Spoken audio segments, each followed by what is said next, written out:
Hello, everybody, and welcome to part 3 of 3 in our coverage of Slayer-type magic in Fairy Tail. Finishing up with Dragon Slayer magic, the Slayer type that has the most development throughout the entirety of the series. Now, I've got to preface this. Previously, in the previous 2 videos, I've only been giving spoilers on the original series, because that is where we got most of the information for those 2 types of magic.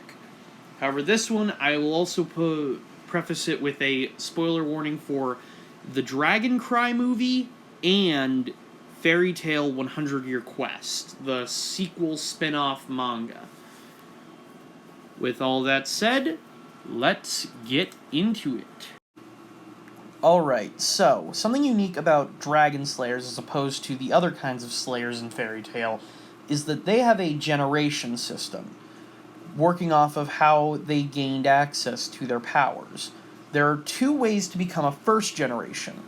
The first is to be taught the power of dragon slaying by a dragon, thus gaining access to that dragon's element and any additional powers that they have. The second way of becoming a Dragon Slayer, a first-generation Dragon Slayer, is self-taught. Our self-taught Dragon Slayers include the Law Dragon Slayer and the Arcane Dragon Slayer, Acnologia, and the leader of Drago Memoria. The rest of the first-generation Dragon Slayers are Irene Belsarion, the Sage Dragon Slayer, as well as Natsu Dragneel, the Fire Dragon Slayer, Wendy Marvel, the Sky Dragon Slayer, Gajiel Red Fox, the Iron Dragon Slayer, and the jury is still out on Loxus because of how he gained access to his magic, but I figured I should mention him here as well as the second generation portion, but we'll get to that. A few things to note about Dragon Slayer magic is that unlike with Devil Slayers and God Slayers, there is a direct downside. In addition to gaining access to the powers of a dragon, they also gain access to the enhanced senses, causing them to experience extreme motion sickness whenever they are on any kind of vehicle, as well as without having access to the Dragon Soul technique, in which a dragon possesses your body, the user will eventually start to develop dragon-like features and eventually transform fully into a dragon, only being able to transform back through the help of various types of dark magic, as seen with both Acnologia and Irene. Next, we have Generation 2 Dragon Slayers. These include Loxus, the Lightning Dragon Slayer, Cobra, the Poison Dragon Slayer, and God Serena, the 8 Dragon Slayer, named that way since he has access to 8 different kinds of Dragon Slayer magic. The way you gain access to Generation 2 Dragon Slayer magic is via having a special crystal called a Dragon Slayer Lacrima implanted into your body. Although we do see that removing the crystal is possible and you can retain your ability to use Dragon Slayer magic, as seen with Loxus in Fairy Tail 100 Year Quest. Next, we have Generation 3 Dragon Slayers, who we've seen 3 of throughout the entire series, and 2 of them are technically the same person. Those are Rogue, Sting, and Future Rogue. Rogue uses the Shadow Dragon Slayer magic, while Sting uses White Dragon Slayer magic.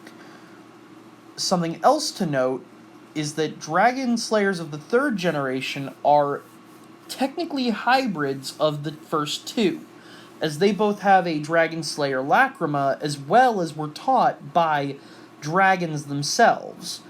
They also have some unique abilities because of this, such as Sting having the ability to brand somebody with a magic circle by hitting them and it immobilizes them, or Rogue's ability to travel through shadows. Next up we have Generation 4, and kind of an odd one. I can't give you an accurate count of the number of these Dragon Slayers, but the last time I watched the movie Fairy Tail Dragon Cry, I think I counted 340? I could be wrong about that, though. The only real contribution that these guys have given to the series is confirming that Dragon Cry was canon. They are unique because they were created from Dragon Slayer Lacrima, but not implanted into anyone's body. They were built to act as a Dragon Slayer army for the main villain of Dragon Cry.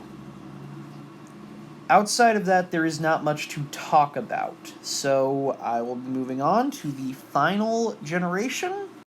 And lastly, we have the Fairy Tail 100-Year Quest exclusive characters, those being the Generation 5 Dragon Slayers, also known as Dragon Eaters.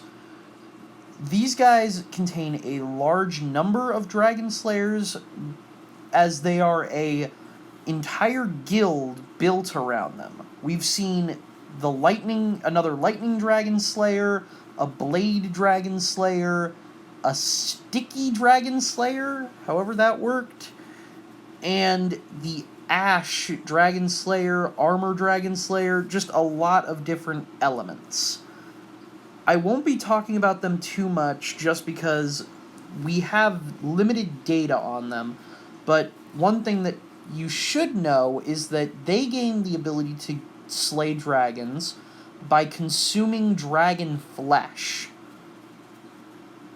Moving on. Next we'll be talking about Dragon Force, an elevated state of power stated to be the power of a dragon made manifest within a human. There are two types of this Dragon Force: artificial and natural. Starting, we have Artificial Dragon Force. This state is induced through an outside means. The first time we see it, it is used by Natsu after consuming Etherion, taking in enough power to take on Jalal, who prior to this was defeating him, Urza, and Simon all working together. The next time we see it is once again with Natsu, who consumed the Flame of Rebuke, a heavily magic-charged flame that allowed Natsu to take on Master Zero. The next time we see it is with Wendy, who is using it via Ether Nano imbued into the air. Then we see it again with Gajiel, who had eaten anti-magic ether bane particles. And the most recent time we've seen it was in Fairy Tail 100-Year Quest, when Natsu consumed Ignea's fire, allowing him to take on a much more destructive form of the Artificial Dragon Force. This state is extremely powerful, but it is not as strong as Natural Dragon Force. Next we have Natural Dragon Force. The first time we see this is when Sting and Rogue use it against Gajiel and Natsu. They are specifically called out for being impressive to have been able to call on this power at will. The next time we see it is when Natsu uses it in the Tartarus arc. And eventually we see that Wendy is able to call on this power at will as well. This is also where I'm going to talk about the 5th generation Dragon Force, because it is rather different from the rest. Specifically, when it is activated, the 5th generation Dragon Slayer will start transforming into a dragon, only really being able to be stopped by Wendy enchanting the magic out of the user and him returning to normal, unable to use magic anymore. Next, we'll be talking about the various element modes. There are two kinds of element modes usable by Dragon Slayers. First of all, we have the single element modes, starting with Natsu's Fire Dragon King mode, a power he gained access to after training for a year to master Igneal's Final Flame. We see that when he activates this power, it is hot and there's enough heat coming off of him to melt solid stone and even light the very ground on fire, as seen in his fight against Xerath. The next one we see is Lax's Red Lightning mode. This power was developed by him learning how to, as he puts it, call upon a lightning beyond lightning, red as the blood in his veins. Something to note about this form of lightning is that it was not absorbable by the Machias, who had been shown to be able to absorb any other kind of electricity and use it to power himself up.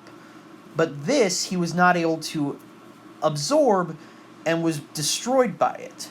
Something else to note is that this power seems to be capable of stacking this power on top of his Lightning Dragon King mode, a power that he gained access to after tearing the Lacrima Crystal out of his chest. Next up we have Dual Element modes. This is a power gained when one Dragon Slayer consumes another element, usually another Dragon Slayer's element. We first see this when Natsu consumes Lax's lightning and gains access to Lightning Flame Dragon Slayer magic. We then see it again in the Grand Magic Games arc when Gajiel consumes Rogue's shadows and gains access to Iron Shadow Dragon magic. And once again, we see future Rogue having access to Sting's White Dragon Slayer magic, and he says that he gained it after killing Sting in the future. Then, later on in the final arc, we see Sting consume Rogue's shadows without killing him, and thus becomes another White Shadow Dragon Slayer. Lastly, we have two that appear exclusively in the Eclipse Spirit anime filler arc. The first of which is when Natsu consumes Leo's Black Flames, gaining access to his darkness, which was shown to actually be harming Natsu. He was getting weaker after he had done a massive attack with Leo's flames. And then, after consuming the Eclipse Spirit King's stomach acid, no, I am not kidding, he gains access to planetary flame magic. It is unclear if this is something that could happen in the actual canon of the manga, or if the anime filler is pretty much just making stuff up as it goes along. But I figured I may as well mention them for completion's sake. And with that, I believe we are finished here. And thus, the video comes to a close. Thank you for watching, and I hope you have a wonderful day.